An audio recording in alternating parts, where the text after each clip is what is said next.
I stand by the fact that McDonald's soda just hits different than any other soda. Hey guys, it's Alyssa here, and today I shall be showing you my classics collection. Not all of them, obviously.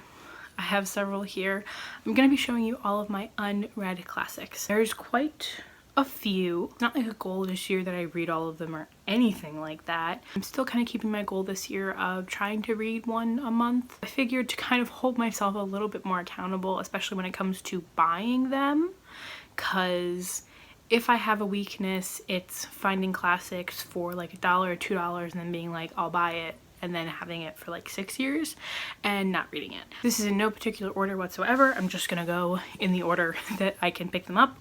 The first one is one of the only ones that I'm actually in the middle of, and that is Little Women by Louisa May Alcott. I tried reading this before I saw the movie. Did not happen, but I would like to still finish it. If you read this, haven't seen the movie, go watch it. It's phenomenal. I got very emotional. Timothée Chalamet, because I literally didn't understand the hype until I saw him acting, and then I was like, oh, I get it now. This is where classics really get out of hand for me. There are several books on here that I don't even know when I want to read them. That's why I created the jar, but I have multiple copies of them. I forgot to tell you, I have multiple copies of Little Women. I also have this perfect little edition of Little Women. It's got these beautiful illustrations throughout it, like just absolutely charming. And I also own this big old honker, which is the novels of Louisa May Alcott. I don't even know what's in here. It's just Little Women and Little Men. So that's why I keep it, I think, because I don't own another version of Little Men. To keep on that same thought, I have more books by Louisa May Alcott, which is Jo's Boys. The next one that I own multiple copies of is Wuthering Heights by Emily Bronte. I own this version. Wow, this is really hard to do with one hand. I love that for me. Sorry that the angle had to be adjusted and it's weird now, but I can't hold up with my left hand, which is my go-to, so here we are holding up with my right. And then I own this gorgeous version of it. I don't know if it has illustrations or not, but it's just, oh no, it does. Oh, so pretty. It's beautiful, and I found it at Goodwill. That's a trend with all of these. I found like all of them at Goodwill. So these are by the same author and probably have a couple of the same stories, but I don't know if they're all the same stories or not, because it's kind of a hard place to figure out all of the whole series of these.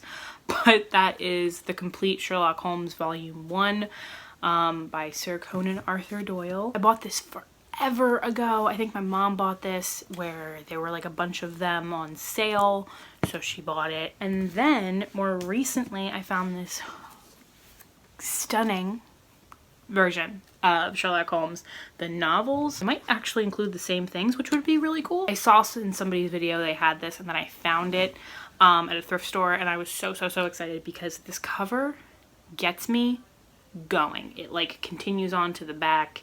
It's just one of the prettiest books that I own. So I think that's it for the doubles, hopefully. Now in just random order, the next one is My Cousin Rachel by Daphne du Maurier.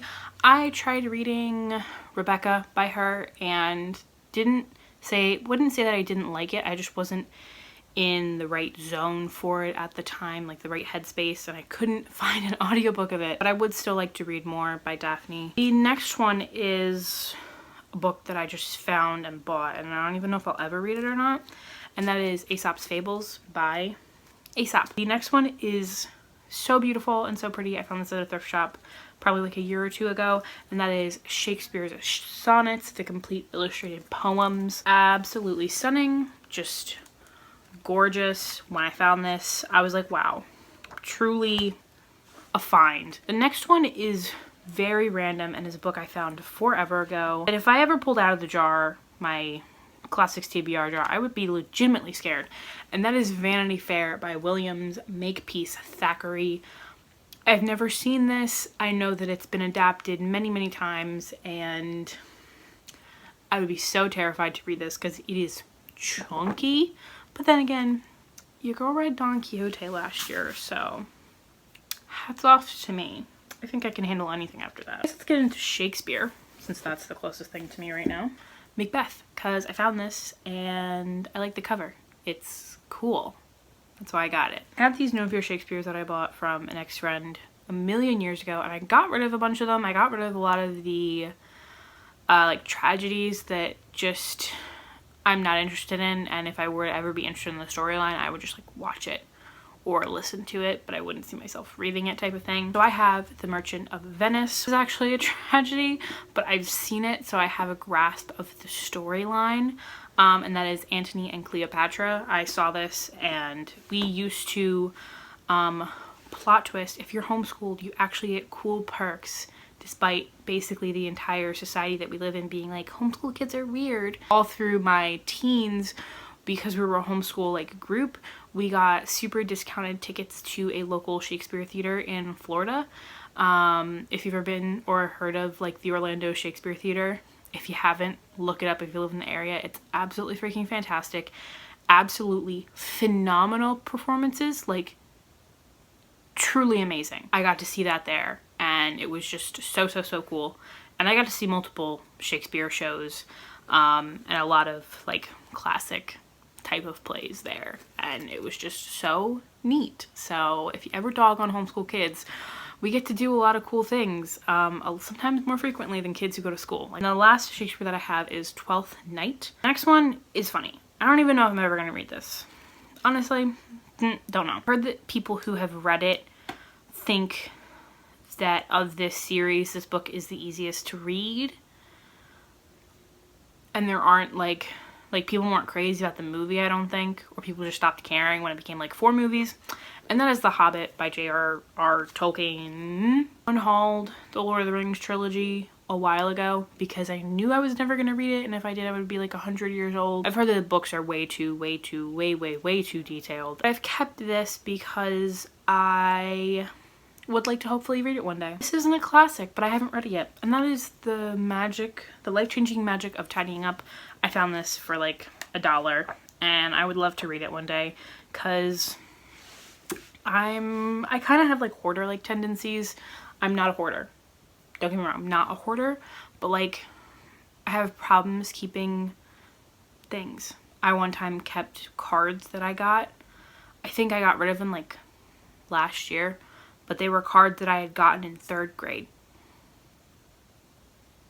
from people I don't talk to, who I never talked to after 3rd grade, if you're wondering what type of person I am. The next 2 are Austen, because of course I gotta have Austen. And the first one is Emma, and then Sense and Sensibility. These are out of print Borders editions. They're not my favorite to read. The font's kind of weird. I kind of hate reading them, but I'm not gonna re-buy them to read them. I'll just have them for now, and then eventually one day buy editions that are out of this world and I love. Next one is The Great Gatsby by F. Scott Fitzgerald. This is one I really want to get to this year, just because it's so short and like I just need to read it. Next one is A Room with a View. I do enjoy this movie though somehow. I would like to read it and then like rewatch it and see how it compares. I used to really love it at the time that I watched it, but again, I was like 13. This one I'm a little ashamed I haven't read, not gonna lie. I'm a little ashamed I haven't read it, and that is The Diary of The Diary of a Young Girl, Anne Frank, by Anne Frank. My sister actually bought this, and you know, as happens, because I'm that person of the family, I stole it, and it went on my shelves. Very last stack, which is all in the same series, and that is books 4 through 8 in the Anne of Green Gables series. I'm really proud with how the fact that I've like actually continued going in this series. Hoping I can finish it this year. I really am. It's only 5 books left, so I really think I can do that. Aren't the only editions I own though of this series. I actually own these beautiful hardcover editions that I got for like $10. It was like on clearance at like a Books A Million or something. So not counting the double editions of things that I own, there's only 25 on my shelf that I haven't read, which is not that bad.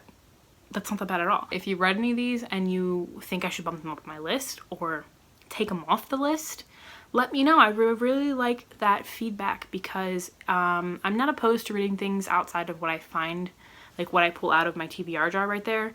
I just would like to know your thoughts. Yeah, that's it. So I hope you guys enjoyed this video, and I will see you in the next one. Bye.